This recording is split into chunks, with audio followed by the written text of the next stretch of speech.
नमस्कार, आदाब दोस्तों। आप देख रहे हैं स्टोरी टेल। मैं आपका दोस्त मोनू एक बार फिर एक नई कहानी के साथ हाजिर हूँ। दोस्तों, आज मेरी कहानी का शीर्षक है एक पिता पुत्र की कहानी। आज की कहानी एक पिता और उसके बेटे की है। एक बाप अपने बेटे के लिए क्या कर सकता है, वह इस कहानी से स्पष्ट हो जाएगा। एक बार एक बेटा अपने पिता से लड़ाई करके गुस्से में घर से बड़बड़ाता हुआ निकला और बस स्टैंड के तरफ जाने लगा। वह मन ही मन बोल रहा था कि पता नहीं कितने पैसे छुपा के रखे हैं, लेकिन मेरे लिए एक बाइक नहीं ले सकते। मैं यहाँ से चला जाऊंगा और तब तक नहीं आऊंगा जब तक अपने पैसों से बाइक नहीं खरीद लेता। उसे पैरों में कुछ चुभने का एहसास हुआ। नीचे देखा तो उसने पाया कि जल्दीबाजी में उसने अपने पापा के जूते पहने हुए हैं। उस जूते में कील उभरी हुई थी जो बार बार उसके पैरों में घाव किए जा रही थी। लेकिन उस समय गुस्सा ज्यादा था, इसीलिए वह आगे बढ़ता चला गया। फिर उसे याद आया कि वह पापा का पर्स भी साथ लेकर आ गया है, तो उसके दिमाग में आया क्यों ना आज अपने पापा का पर्स चेक किया जाए, जिसे आज तक उसके पिता ने किसी को हाथ तक लगाने नहीं दिया। जब उसने अपने पापा के पुराने पर्स को खोला तो उसमें पैसे तो नहीं निकले, लेकिन पैसों की जगह एक डायरी रखी हुई थी। उसने सोचा कि यहाँ पर खजाना छुपा रखा है, जरूर इस डायरी में लिखा होगा कि किससे कितने पैसे लेने हैं या फिर किसको कितने पैसे पिताजी ने दिए हैं। लेकिन वह गलत था। जब उसने उस डायरी को खोला तो पहले पन्ने पर वहां पर जो लिखा था वह थोड़ा अजीब था।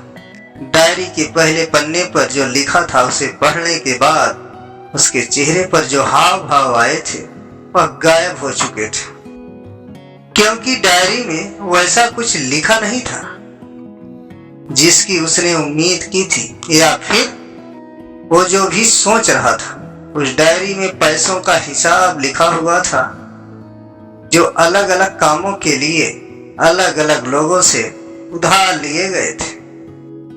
उस सूची में कंप्यूटर के लिए पैसे लिए हुए थे, जो कि इस प्रकार लिखा हुआ था 50,000 बेटे के कंप्यूटर के लिए।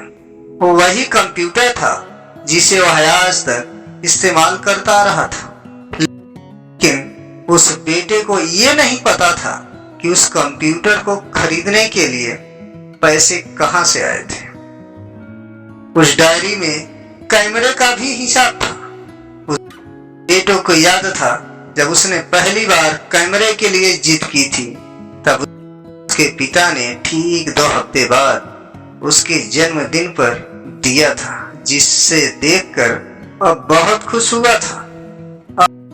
उसे खुश देखकर उससे ज्यादा खुश कोई था तो वह थे उसके पापा। अब उसके बेटे से गुस्सा एकदम गायब हो गया था। उसके बेटे ने दूसरा पन्ना पलटा तो उसमें कुछ इच्छा लिखी हुई थी। पर इच्छा जो थी वह थी अच्छे जूते पहनना। ये बात उसके बेटे को कुछ समझ नहीं आई, तभी उसके पैर सड़क पर एक गड्ढे में जा पड़ा। उसमें पानी भरा था, जिससे बेटे के पैर गीले हो गए। उसने जूते को पलट कर देखा तो उसने देखा कि जूता जो है नीचे से फटा हुआ था।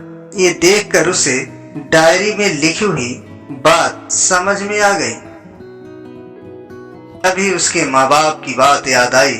माँ हमेशा यह बोलती थी कि अब तो नए जूते ले लो, लेकिन पिता हमेशा बोलते थे कि नहीं, अभी कुछ दिन और चलेगा ये जूता।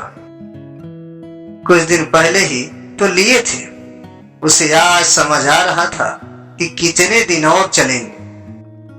साथ ही साथ उसे यह भी समझ आ रहा था कि उसके पिता पर्स को क्यों छुपाए रखते थे। तभी उस डायरी को पढ़ते पढ़ते वह बस स्टैंड पहुंचा और एक बेंच पर आकर बैठ गया। और अब उस डायरी का आखिरी पन्ना उसने पलटा तो वहां कल की तारीख लिखी हुई थी और नीचे लिखा था 50,000 रुपए बाइक के लिए। उस बेटे बस इतना पढ़ा और उसका दिमाग एकदम सुन्न हो गया। अब उसके मन में कोई गिला शिकवा नहीं बचा था। आंखों से आंसू आ गए। उसे कुछ समझ नहीं आ रहा था कि वह रो क्यों रहा है। अब वह जल्दी से घर जा रहा था। जूते में लगी कील अब तक उसके पैरों में घाव कर चुकी थी। उसने तुरंत उस जूते को खोला और फेंक दिया। अब वह नंगे पैर ही दौड़े जा रहा था और घर पहुंचा, लेकिन उसके पिता उसे घर पर नहीं मिले। उसे समझ आ गया था कि उसके पिता कहां गए होंगे। वह सीधा बाजार की ओर भागा और पता नहीं उसमें इतनी ताकत कहां से आ गई थी कि वह भागते हुए थक नहीं रहा था। उस बाइक वाले की दुकान पर पहुंचा। उसके पिता वहीं थे। उसने अपने पिता को दौड़कर गले लगा लिया। उसकी आंखों से आंसू रुकने का नाम नहीं ले रहे थे। उसके पिता समझ नहीं पा रहे थे कि क्या है। उसने पिता से कहा कि पापा मुझे मोटर बाइक नहीं चाहिए, आप अपने लिए जूते ले लीजिए। अब आज से मैं जो कुछ भी करूंगा वो अपने दम पर करूंगा, अपनी मेहनत से करूंगा। दोस्तों, हमेशा अपने माता पिता का आदर करें। वो भी यदि किसी चीज के लिए मना करें तो आप उनकी मजबूरी को समझिए। फूल कभी दो बार नहीं खिलते, कभी दो बार नहीं मिलते। मिलने को तो 1000 लोग मिलते हैं, लेकिन हजारों गलती माफ करने वाले माँ बाप नहीं मिलते। राधे राधे दोस्तों। यदि हमारी ये कहानी आपको अच्छी लगी हो हमें कमेंट बॉक्स में अवश्य बताएं और अधिक से अधिक हमारे चैनल स्टोरी टेल को सब्सक्राइब करें, लाइक और कमेंट करें। धन्यवाद।